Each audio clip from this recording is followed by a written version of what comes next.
7:38. Eto na ang mag-partner na mas paliliwanagan tayo pagdating sa batas. Mga payo ng mga abogado, mga usaping abogado na mas malinaw na pag-uusapan para mas maintindihan natin.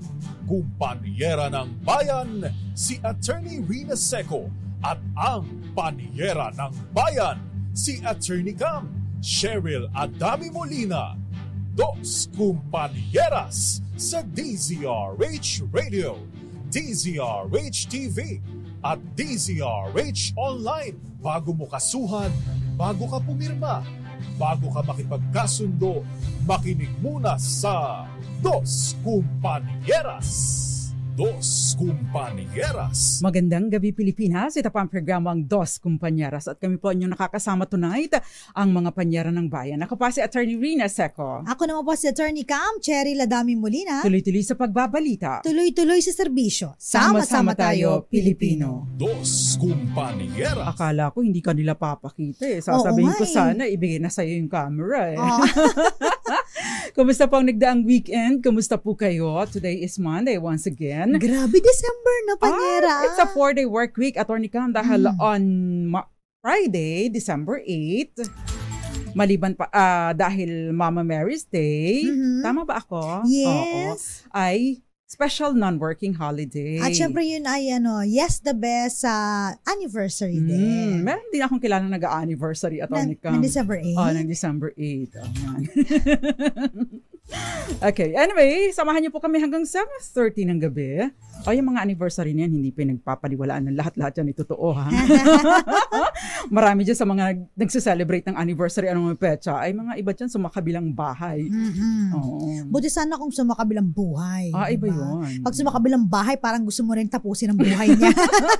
Anyway, hanggang 7:30 po tayo ng gabi at tatalakay natin ang isang usapin na bagaman at natalakay na natin in the past, Attorney Cam.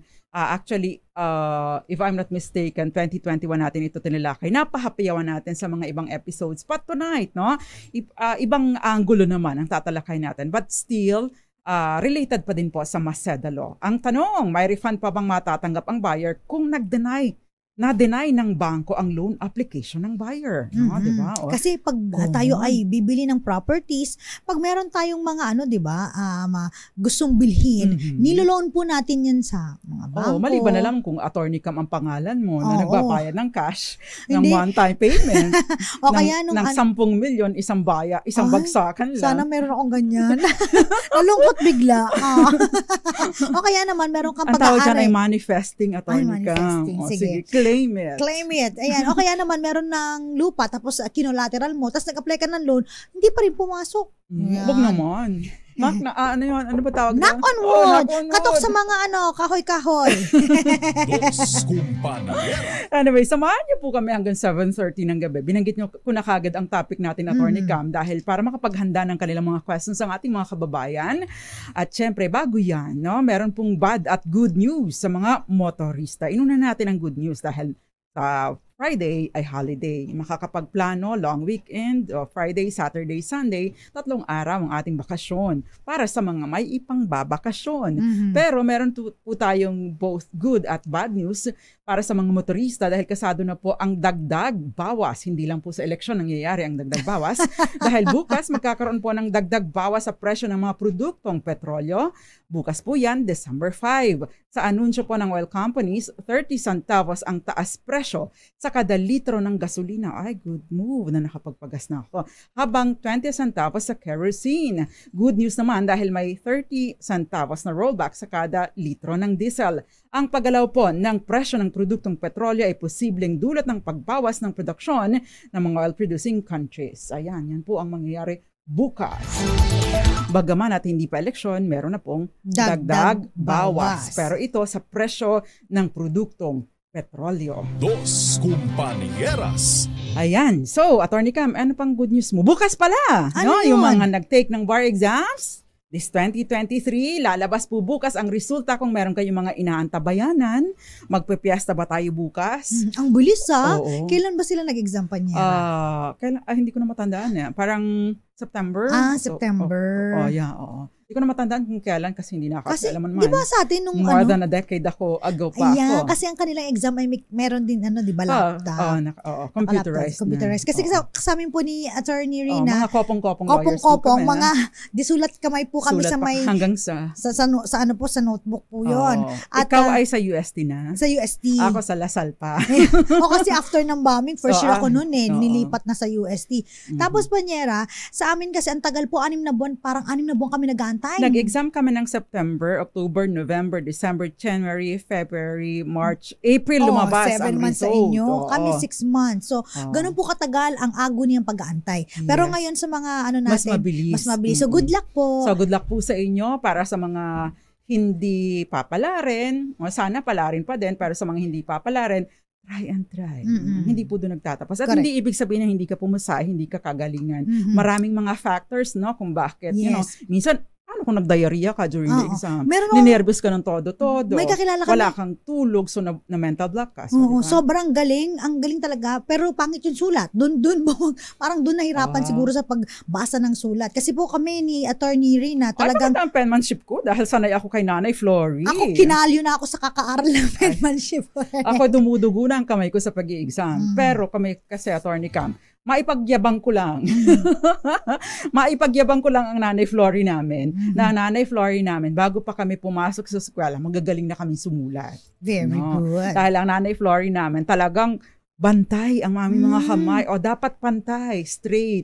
Kaya nasanay kaming magkakapatid na magaganda ang penmanship. Kasi ako noon bago pumasok sa eskwela, maganda ang drawing. Hindi sulat. Ayan. Anyway, nag-digress na tayo. Pero yung talakayan pa natin, our question for tonight is, may refund pa bang matatanggap ang buyer kung na-deny ng bangko ang loan application ng buyer? No? Ay, actually, nagdoble pa nga, buyer.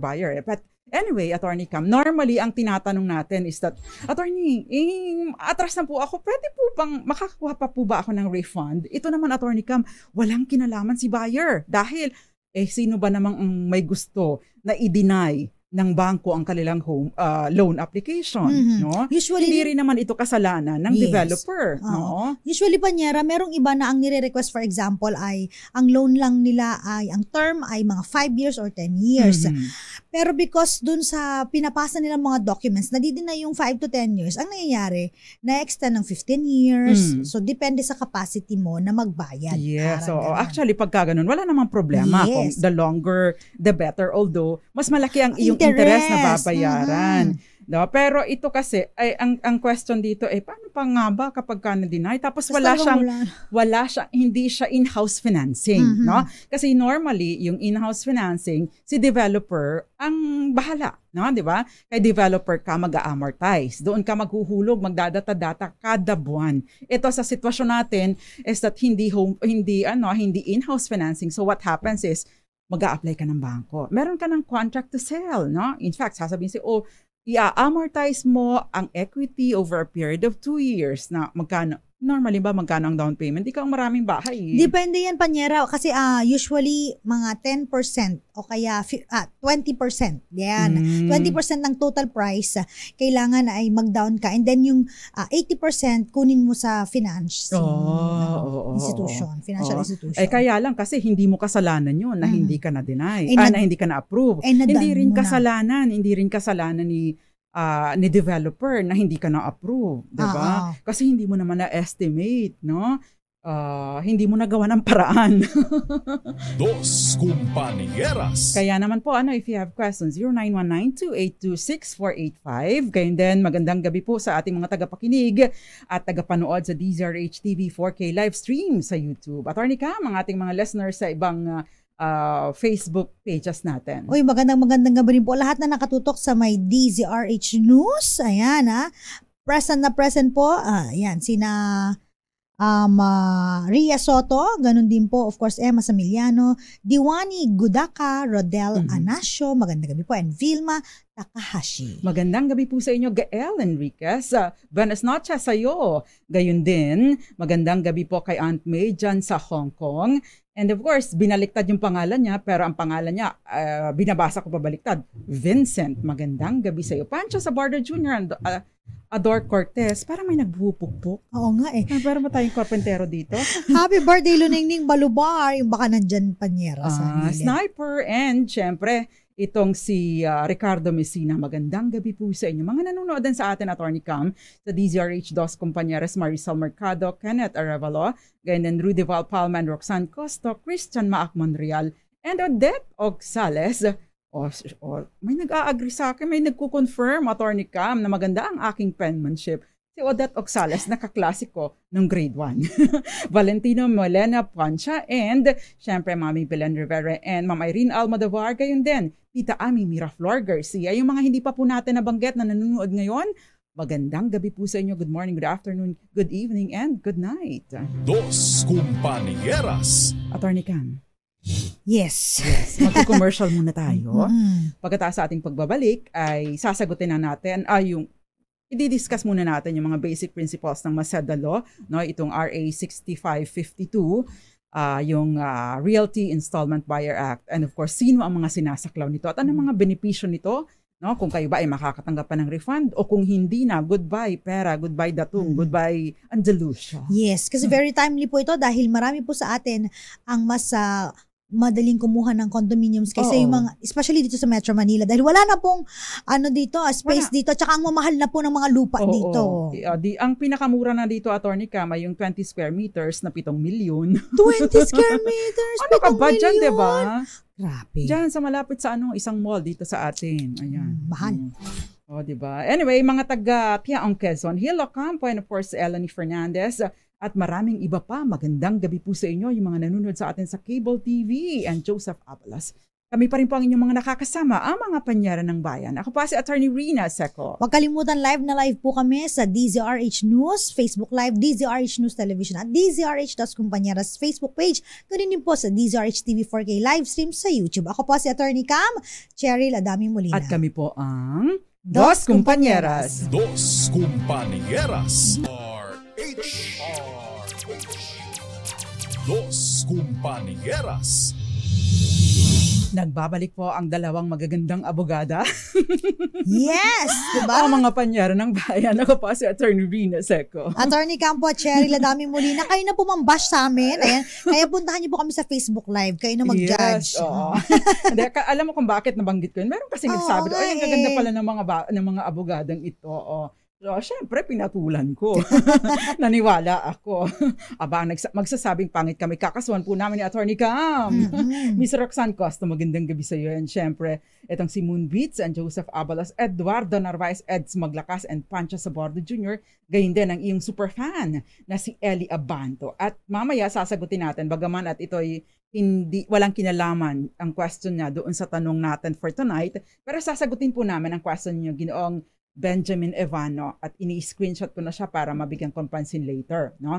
Pero puntahan po muna natin ang main topic natin, which is the Maseda Law Republic Act number 6552, yung Realty Installment Buyer Act, na nagbibigay po ng nagdidetalye po ng mga karapatan, no, ng buyers na bumibili ng real property ng installment. Pero take note po na ang sinasaklaw lamang nito ay strictly speaking yung buyer in installment. Hindi nito sinasaklaw kung ang bangko po ang nagbayad ng property para sa inyo. Ng buo, no? Kasi hindi na po yun purchase in installment. Correct. Dahil yun po ay binayaran na ng bangko para sa inyo at ang setup nito, isinangla po ninyo sa bangko, no? Yung inyong property na nabili. No? So, ibig sabihin, may utang na kayo sa bangko. A contract of loan na po, or mortgage, no? Mortgage agreement with the bank. Tapos na ang transaction ninyo doon sa developer.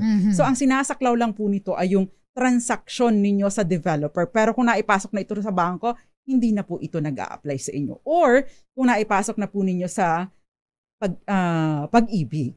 Yan. Kaya yung mga pag-ibig na yan, wala ka ng sukli. Wala ka ng habol. Wala ka ng refund. Yes. Dos Compañeras. So, klaro po yun, wala nang balikan. So, klaro, pag mga in-house financing po, like sa developer, yan, pasok po yan. Nag-a-apply lamang po ito kapag ka in-house financing. Dahil doon po kayo naghuhulog. Ibig sabihin, bumibili kayo ng hulugan. Kaya magtatanong, di ba, ano po ang gusto niyo, ma'am? In-house o bank finance?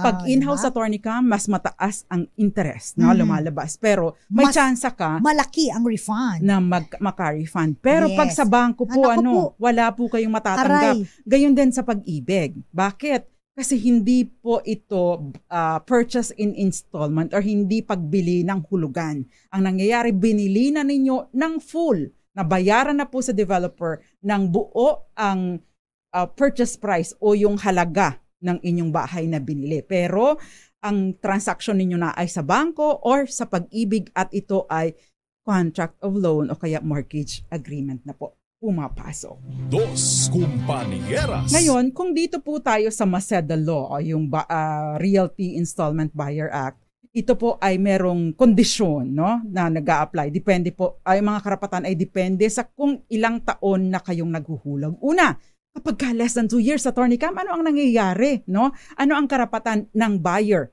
in installment kapag less than 2 years? No? Binabanggit po sa batas na meron kayong grace period na binabanggit sa batas na hanggang 60 araw. Anong ibig sabihin nito? Pwede po ninyong bayaran, no? May pagkakataon pa kayong bayaran hanggang sa 60 days na hindi nyo kailangang magbayad ng interest and penalties, no? Next, Attorney Cam. At syempre naman, no, kung halimbawa naman, no, meron din kayong 1 month, ayan, na kada taon ang ibinayad ng installment para bayaran po ang balanse sa loob ng grace period na 1 month po. No? Kung halimbawa, kayo po ay, tawag dito, Panyera, yung hindi na nakapagbayad. In default. In default na kayo. So, may chance kayo na bayaran po yung balanse sa loob ng grace period na 1 month. Kunyari, nakahulog kayo ng 3 years, Panyera. So, kada isang buwan, kada taon ang binayad ng installment payment. Yeah. So, ibig sabihin, minimum of 60 days. Yes. Pero pag lumagpas kayo ng 2 years, meron pong hanggang, kumbaga, nag-a-appreciate siya ng number of months. No? But ito po ay pwede lamang ninyong i-exercise every 5 years. No? Hindi ibig sabihin, ay, nag-default ako ngayon. Next year ulit, mag-default ulit ako. Anyway. So, ibig pong sabihin yan, pwede lang ninyong ma-enjoy itong grace period na ito kung nag-default kayo once every 5 years. Ayun. Dos Compañeras. Pero kung sakasakali naman, Attorney Cam, na hindi na talaga kaya, wala na po akong idudugo Wala na po akong cash. Wala na po akong ihuhulog. Nawala ng trabaho. Nawala ng trabaho, nagkalugi-lugi sa negosyo. So, paano ba yung option ninyo? Hahayaan nyo na lang ba? Kasi ang sinasabi, grace period lang mai-enjoy mo No, ibig sabihin, may matatanggap pa ba? Wala na po kayong matatanggap kung less than 2 years ang inyong amortization. Ibig sabihin, hindi man lang umabot sa 2 taon ang inyong paghuhulog. Ang mangyayari dyan, may grace period kayo na pwede ninyong i-enjoy. No? But, kung halimbawang saka wala na talaga kayong maihuhulog pa, hindi nyo na kayang idiretso pa ang pagbabayad, meron po kayong option na pwede ninyong i-sell or ibenta ang inyong rights o pwede kayong mag-execute ng deed of assignment. Ito na yung pumapasok yung Attorney Cam, yung binabanggit mo yung pasalo buyer. No? Bakit? Para that way, no, yung ibinayad mo sa kung saan man sa developer, no, ay ma-recover mo mula doon sa sasalo ng iyong property. At siya na ang magtutuloy noong babayaran mo doon sa developer. Dos Compañeras. Kasi mahirap kung hahayaan mo lang siyang ma-foreclose, no? O i-rescind ng developer ang bentahan. Ibig sabihin, wala na tayo, tapos na tayo, hindi ka nakabayad. O ito na, terminate na natin ang kontrata at wala ka nang makukuha. So before that happens, no, importante po na gumawa na kayo ng hakbang na humanap kayo ng sasalo sa property ninyo. Hindi po yun ipinagbabawal ng batas. At saka ang pinaka-key dito, Panyera, dapat makahulog kayo ng installment up until 2 years. Yun talaga, para pumasok sa Maceda Law, di ba? Yes. Pasok pa rin ito sa Maceda Law, pero wala kayong reimbursement or refund. Kasi po ang sinasabi ng batas, kung umabot ng 2 taon, pwede ka nang makakuha ng refund. Yes, kalahati ng iyong total na naihulog, including yung down payment. Kasi kapag di ka umabot ng 2 years, yun nga yung option mo, na bayaran yung balanse. Bayaran yung balanse o kaya ay ibenta na lang yung iyong karapatan. No? Ipasalo sa iba. Pasalo sa iba na lang. Ipasalo para makarecover ka pa din. Yan. Dos Compañeras. Karamihan sa mga ganito, Panyera, kapag halimbawa hindi na makabayad, pinapasa sa mga kakilala, kaibigan, kamag-anak. Mhm. O kaya naman, no, umuutang sila na pambayad for the installment na makakuha up until 2 years. Mhm, Ganyan. mhm. So, malay mo makarecover pa. So, ibig diba? sabihin, kung halimbawa alanganin kayo, no, Ah. pwede kayong mag-loan para punan ninyo. No, Yung halimbawa, kung Yes. 1-2 buwan na lang ang pagkakautang, no, or 2 buwan na lang bago umabot sa 24 months, mas maganda na manghiram muna kayo. Mhm. Because, no, at least makakakuha pa kayo ng refund amounting to yung 50% ng naihulog na ninyo. Kung Walang pumasok, pasalo, no? Kung pumasok sa 2 years at hindi Yes. ninyo pinaplanong ipasalo ang property. Pero attorney ka, mas maganda ipasalo. Bakit? Yes. Kasi Makaka-recover Mas malaki ang marirecover mo Yes. kaysa sa 50% lang ng iyong total na naibayad. Dos Compañeras. Ayan. So, kapag ka po halimbawa naman pinabayaan ninyo, pwede pong i-rescind. Anong ibig sabihin? I-atras ng developer yung bentahan, no? Ika-cancel yung kontrata ninyo matapos naman ang 30-day prior notice from counted from yung date of receipt. Ibig sabihin yung date of notice, receipt of notice noong buyer in installment, no? So, yun ang mangyayari sa inyo. Kaya agapan po ninyo. Pero wag naman tataguan na, wala kami natanggap. Tataguan ko ito. Nandyan na yung magpapadala ng notice. Takbuhan natin. Takbuhan yan. natin. Sabihin mo dun sa sabihin mo dun sa magsiserve ng notice, nagdadala na wala si nanay mo, ha? Wala si tatay mo, ha? Di ba yung ganun, attorney ka? Correct. So, ibig sabihin, again, pag kayo po ay buyer na nagbayad ng less than 2 years, sabi nga ni Panyera, so may grace period ng less than 60 days para bayaran ng balanse. Mhm. Pag hindi, ika-cancel at bibigyan kayo ng notice. Bibigyan kayo ng notice. Ah, ah. Merong demand Bago for if- rescission ng bago contract. final cancellation. Oo. Merong demand for rescission na by a Mm-mm. notarial act. Ibig sabihin, Naku. dapat notaryado yung dokumento na Mm-mm. ipapadala sa'yo. Take note po, itong mga notices na ito ay mandatory requirement. So, ibig sabihin, kapag hindi kayo nakatanggap ng notice, pwede niyo i-question, no? Bakit niyo ika-cancel ang kontrata? Wala pa naman kayo napapadala na notice, no? Written notice. Hindi pwedeng, sabi ng kapitbahay mo, pakisabi mo nga sa kapitbahay mo, ika-cancel na ang sale. Hindi po nagka-qualify yun. Mhm. Kailangan po ng written notice. In fact, yung demand for rescission of the contract is by a notarial act. Dos Compañeras. Ayan. So, kapag ka naman umabot ng 2 taon ang inyong pag-a-amortize, ibig sabihin paghuhulog, no? Ano ang maaari mong i-enjoy? Again, kung naka-2 taon ka, meron kang 50%. 50%. Pero, kapag ka lumagpas ng 5 taon, Ay, napakaganda ay merong niyan. additional na 5% 5%. Mhm. kada taon. So, halimbawa ay naka 6 years ka. Mm. So, 55% ang matatanggap mo na refund, no? Mhm. So, kada taon, in addition to the 5 years, no, magpa 5% additional na dagdag doon sa refund mo. No? Mhm. So, ganun po ang mangyayari. Pero, hindi naman umaabot sa 100%. Mhm. Maximum of 90% lang 90% ang lang. recoverable amount kapag ka lumagpas ng 5 years ang inyong naihulog. Dos Compañeras. Mhm. Kasi kung halimbawa, no, 15 years, no, naghulog ka. May Oh, malaki-laki na. Malaki-laki na yon. So, mga lagpas 100% na. So, Hindi na yun. may ano na, may hanggang limit din. 90 lang. 90%. 90%. Oo. So, ang kagandahan naman nito, protektado yung mga buyer on installment kapag sila po ay nakipag-transact sa Mhm. mga, of course, yung mga developer, yung Mhm. in-house financing. Kaya ang Mhm. mga yun, Banyera, medyo mahirap na rin bumili sa mga in-house kasi they preferred bank. Bangko. Mhm. Kasi, di ba? Kasi wala na Automatic money. silang lugi doon. Mhm. Kesa sa yung mga in-house financing na kasi may mga proseso pa rin na kailangang sundin kapag ika-cancel or i-rescind yung bentahan. Mhm. Unless gusto nila ng mas malaking interest. Oh, yes. Ayan, Oo, so oo. in-house. Pero that applies, of course, kung alimbawa ay talagang liquid at malalim ang bulsa Mhm. ng developer, no? Pero hindi naman lahat ng developer ay Villar, di ba? Dami ko na nakita, Villar City. Oo. Alam mo ba kayong Pilipinas maging Philippines? Charot. Then dami talaga. So, diba? daming develop. Marami. Marami na ngayon ang nagsusulputan, Attorney Cam. Pero paalala lang po sa ating mga kababayan, baka piliin po yung developer. Kasi napakarami din naman na na-scam, Attorney Cam. No? Lalo pat hindi mo masyadong kilala. Oo. Take note din po, kapag ka ang developer, dalawa po ang, para masabing legit, no, ang developer, ay dalawa po ang permits. No? Merong permit na mag-construct, merong authority to construct, at the same time, merong authority to sell. It is not enough na licensed ang developer. Kahit pa lisensyado po ang developer, kung wala siyang license to sell, no? Or authority to sell mula sa DHSUD, DHSUD, no? Department of Human Settlements and Urban Development, hindi po siya maaaring makapagbenta. Correct. No? So dalawa yan ang hahanapin mo. Yung lisensya mismo ng developer, no? At yung license to sell.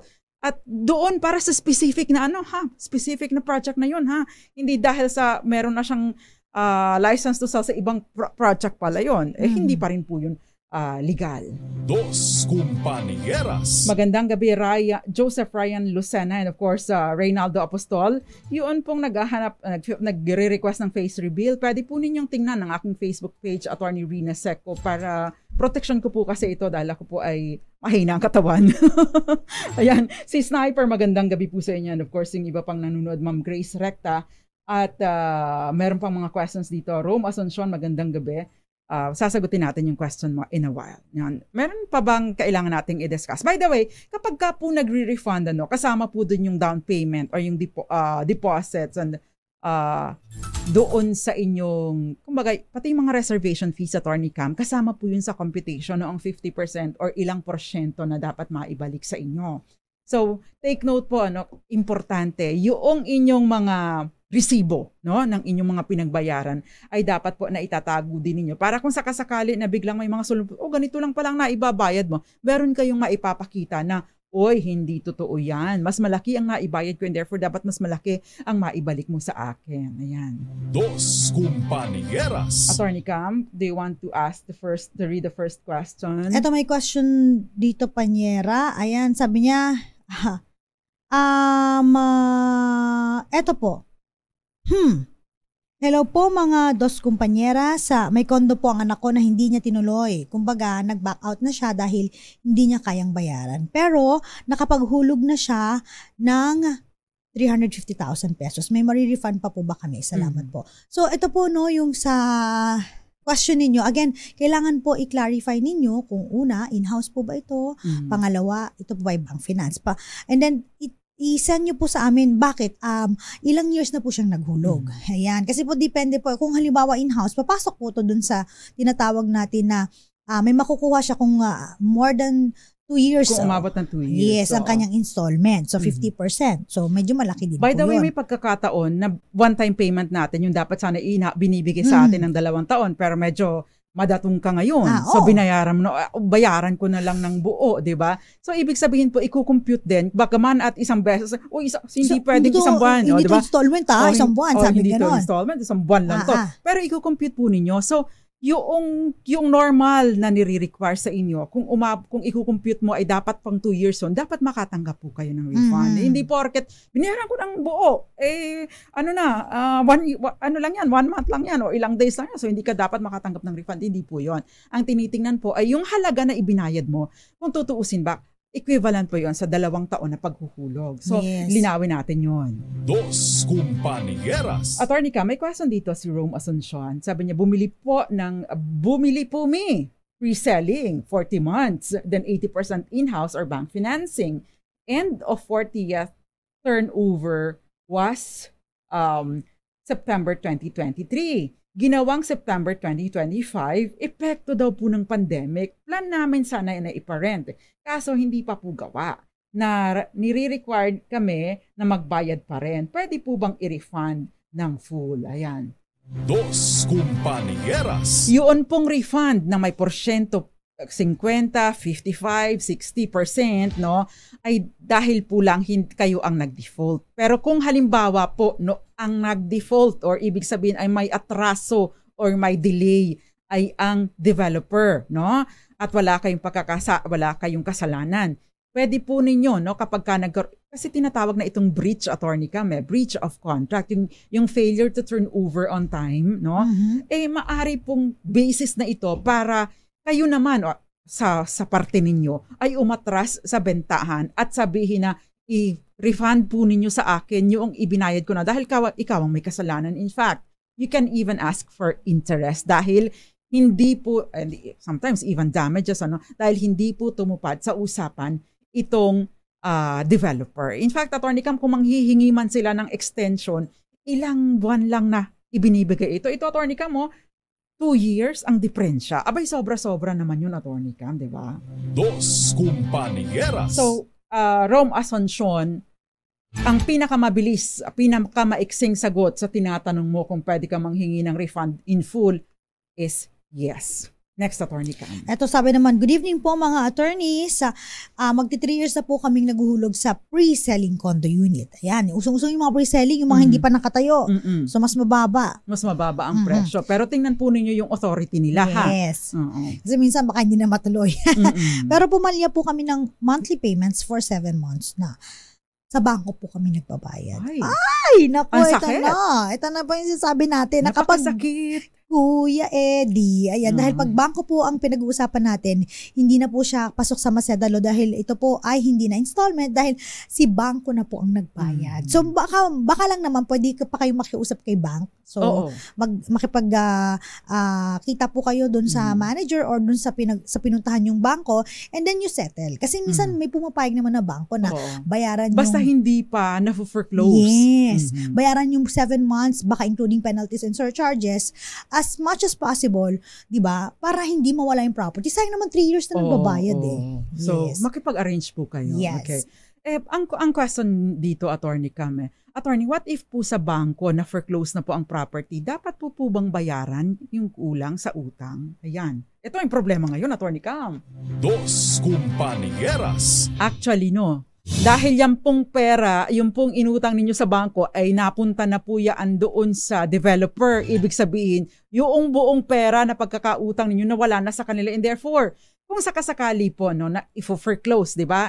I-foreclose, ibig sabihin, iriremata. Pagkatapos, ibibenta yung property para ipang-satisfy doon sa inyong pagkakautang. Kung halimbawa po, no, nakulang pa yung value ng property, yung value ng pinagbentahan, doon sa pagkakautang ninyo. I don't know if that ever happens, Attorney Cam, but I have read some cases na gano'n, na kulang pa yung pinagbentahan. Ang nangyayari po dyan, pwede po kung halimbawa nagkaroon ng judicial foreclosure, manghihingi po ng deficiency judgment. Anong ibig sabihin nito? Kasama po doon sa hinihiling, sa prayers noong sa parte po kasi ng petisyon or ng isinasampang kaso, last part po doon yung prayer na tinatawag. Anong mga hinihiling noong nagsampa ng kaso mula doon sa korte, no? Na hinihiling mo sa judge na i-foreclose na yung property at hayaan kang i-foreclose at subasta ang property. At kung sakasakaling may pagkakautang pa or kulang pa yung pinagbentahan sa foreclosure sale, ay mag-i-orderan or utusan itong may pagkakautang napunan, nabayaran yung kakulangan doon sa pinagbentahan. Dos Compañeras. So yun po yung deficiency judgment. Hinihiling po ito sa korte, no? Kapag ka po hindi na isali dito sa prayer nito, ay baka pwedeng magsampa ng panibagong kaso sa korte para ma-recover yung pagkakautang. In fact, kung nagkaroon po ng extrajudicial foreclosure, anong ibig sabihin nito? Hindi po dumaan sa paglilitis, sa hearing yung foreclosure ng property, pwede pong magsampa ng separate na petition or na ang action sa korte for collection ng deficiency. So anong ibig sabihin nito? Kung halimbawa na kulang yung pinagbentahan para, no, mas maliit yung pinagbentahan kumpara doon sa pagkakautang ninyo at yung mga hulog ninyo noong araw ay added to the hulog ninyo noong araw ay kulang pa din, magbabayad po kayo ng inyong pagkakautang nung kakulangan. So, yun yung sad doon. Dos Compañeras. Next, Attorney Cam. Ayan, before we pause for commercial, ito, sabi dito, good evening po, Attorney Cam and Attorney Rina, may kinuha ba akong bahay sa Camila? Na kapag, okay. Don't say ano. Mali pala yung spelling niya. Kala ko kung ano yun, pangalan ba ito? Camila Cabello ba ito? Oo, Camila Cabello ba ito? Nakapaghulog na ako ng pera po, almost 1.4 M. Malaki-laki na yan. Hindi ko na tinuloy. May babalik pa po ba ang pera ko? Salamat sa inyo. Ayan, sagutin natin yan mamaya sa pagbabalik natin. Ay, nako. Oo, yun. Tutuloy po natin ang ating talakayan. Ilan po muna mga paalala, no? Pero Cyber Tito, magandang gabi sa iyo. Joseph Ryan Lucena and of course Armenia Villaluz at si Sniper at ito pa si birthday girl, si Mami Hilaria Pagunuran kasi birthday niya kahapon, Attorney Cam, natandaan ko yan. Magandang gabi po sa inyo and happy belated birthday. Ganyan Ate Lily Baradi and family and of course Eds Maglakas at mga ka-Berks natin. Ka-Berks? parang sinauna na yun, Attorney Cam, ano? Hindi na siya, it's not Gen Z anymore. Baka ano na siya, centennial. Charot. Hindi na millennial, yung mga kababayan ko dyan sa Buena Vista, Marinduque. Alam mo ba, Panyera, hindi na daw, after ng Gen Z, alam mo yung sumunod? Ano? Gen Alpha na daw. Ganun daw, dami ng mga... Hindi ko pa naiintindihan ang mga lahat ng yan. Nakakaloka na. Ang dami-dami na. Anyway, Jerry Cabral and of course Eduardo Narvaez at maraming iba pa. Magbabalik pa ang programang Dos Compañeros. Ilan po muna mga paalala, kami pa rin po ang inyong nakakasama tonight. Oy, Sir Leo Gomez, magandang gabi po sa inyo. Yung hinihiling ko, ha? Yan, kami pa ang inyong nakakasama. Attorney Rina Seco. Attorney Cam, Cherry Ladaming Molina. At kami po ang Dos Compañeras. Dos Compañeras. Kami po ay nagchichikahan ni Attorney Cam during break. Hindi namin nabantayan. Kami na pala. Kami na pala. Magandang gabi sa iyo, Ma'am Josefina Fajardo. And of course, Ate Lily Baradi. Ay, ikaw nang babati. Ikaw ang paborito ng kapatid Siyempre ko. naman. Baka si Edwin Baradi, kamag-anak ko yan. Edward. Edward. Kasi yung B sa amin, yung B ng papa ko ay B Baradi. Baka kamag-anak mo ang, mga Baradi. ang aking brother-in-law, ang husband ng Ate Lily ko. Ay, paborito kanya. Mas paborito kanya kaysa sa akin. Ay, Ate Lily. Sabi ko nga kay ate, nagsiselos na ako eh. But anyway, okay lang. Basta nanonood siya ng Dos Compañeras. Yes. At alam ko naman, paborito din ako ni Mami Jovita Adami. Oo nga eh. Kahit wala ako, nanonood yan sa iyo eh. Yeah, I know. Magandang gabi sa iyo, Mami Jovita Adami. And of course, Ray Mendoza, magandang gabi. At Herminio Villaluz. Attorney Cam, before we pause for commercial, meron kang binasang question. Good evening po. May kinuha po akong bahay sa Blanc. Nakapaghulog na po ako ng 1.4 million at hindi ko na tinuloy. Camila Cabello. Maibabalik pa po ba ang pera ko? Salamat po sa inyo. Again, we go back to basic po, no? Kung yan po ay sabihin natin nagbayad kayo dun sa may developer, which is I doubt kasi minsan pag nagtatanong kami dyan, more on ano yan, financial. So, bank financing. So, maaari po kayong may makuha based sa Macedalo. Pero kung halimbawa naman po ay sa bangko, so sa bangko na po kayo may pag-transact. Yeah. So, medyo ano lang po, no, mahirap lang kapag bank finance. Pero ano naman po yan, lagi naman pong nakukuha sa mabuting usapan. Itong si Maricar Ingles, Attorney Cam, paano po yung mga case na nagbabayad na po ng monthly amortization sa bank for almost 3 years? Pwede bang ma-refund yun? Ano po yung best option? Wala ka ng ibang best option maliban sa makipag-negotiate. Yes. No? Bago pa man, ma-foreclose. Yes, ma-foreclose. Kapag ka nakatanggap ka ng notice, no? Actually, kahit wala ka pang notice, punta no? na. Punta ka na. Pasensya na po kayo. Pwede ko po pang i-restructure ang aking loan. Yes. Para at least magkaroon ka ng longer time. Pwede po pang manghingi ako ng grace period. Seryoso po ako. Gusto ko pong bayarin ito. Gusto ko pong i-keep ang property. Pero wala po talaga ako ngayon. So, itong mga nasa bangko naman ito, kasi Attorney Cam, itong mga bangko, no? Mas matino itong kausap kaysa sa mga OLA. Mga nasa online lending app, no? Mas tao itong kausap kaysa sa mga nasa online lending app. Considering na milyon ang halaga ng loan natin, malaki ang halaga natin sa bangko. Hindi kagaya ng mga nasa OLA na 5,000 lang, halos padalhan ka na ng karo ng patay. Dos Compañeras. Attorney Cam next. At saka madagdag ko lang sa mga ganitong mga usapin, sometimes 'di ba meron din silang option na binibigay ko pag gusto mo naman bayaran agad-agad. Meron din restructure na mangyayari na bayaran mo agad, yung 'di ba? interest rate. So mabuting kausap nga ito. Yes. May nag-message dito, magandang gabi muna kay Bea Bartolome and Elaine Fernandez, nanonood sa atin sa DZRH Dos Compañeras. Ito, sabi rito, Panyera, 1.8 M na po ang naihulog ko sa 10 years contract and monthly po ay 34K. wala daw pong 2 years kaming nagbabayad. Ang compute po namin, 5 years na hindi daw po kasama yung interest sa computation. Ito. Minsan kasi consistently nagdi-default ka, so nag-earn ng interest. Pero tingnan nyo pa din. So, compute mo pa din. Ipaayos ninyo ng computation. Kasi sabi niya, nagkaroon daw sila ng 3 months delayed payment, pero nag-update naman sila ng payment. Hindi po pinasok sa account. Then later on, nakareceive po kami ng letter to vacate at cancel na daw po yung account namin, pero may floating payment po na nasa account ng developer ng worth 280K. Pwede po ba yung i-cancel without the proper notice and pwede po bang i-hold ang payment namin? So ito na yung sinasabi natin, Panyera. Kasi developer, nabanggit mo. So kung developer to at installment, you have every right. Yes. Kaya importante yung iyong mga resibo. Correct. No? So kung halimbawa hindi na-update yung record mo, dyan lalabas yung andito po ang payment ko. Ikaw po ang may kasalanan, hindi po ako. Diba? Kahit pa sabihin na nagkaroon ka ng default, binayaran mo naman yung pagkakautang mo. Diba? So dapat yun ay lumabas pa din sa iyong record and therefore kasama sa computation. Dos Compañeras. Madagdag ko lang, sabi niya, yung notice, again po, before the final cancellation, kailangan po may notice. Yes. So, hindi po pwedeng makancel yan nang wala po kayo natatanggap na notice. At pwede nyo iprotesta yan kung ika-cancel.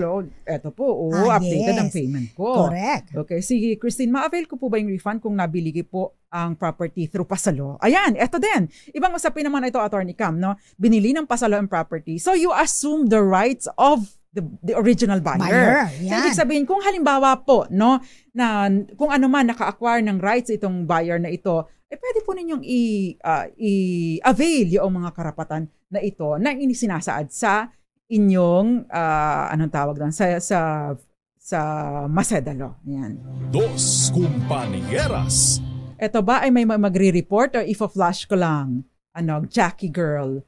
Okay, may report muna. Saglit lang, Attorney Cam, bigyan daan natin itong report. Flash Report. Flash Report!